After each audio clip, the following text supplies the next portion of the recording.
It's been a long road. I started with A Life to Remember. That was my first book back in 2003.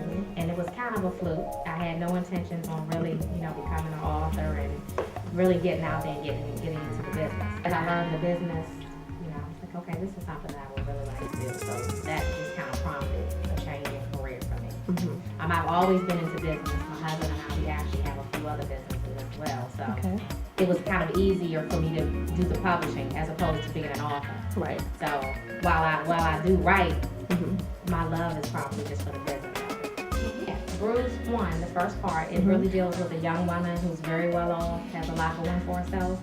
She ends up meeting the wrong guy, Devin, who's very, very manipulative, basically no good. She can't see the light because she's so in love. But Devin is from the street, and he brings a lot of negative energy to Carly, who's the main character. He's chasing her in high-speed car chases, stalking her from behind bushes. He's, we still get emails about him.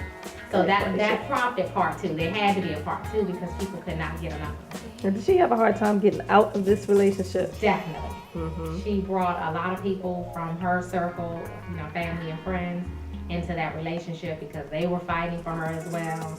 It's a big mess. But you know what? It's really a very realistic story. Right. I think a lot of people can relate to this book because they've either gone through something very similar to her situation, or they know someone who has.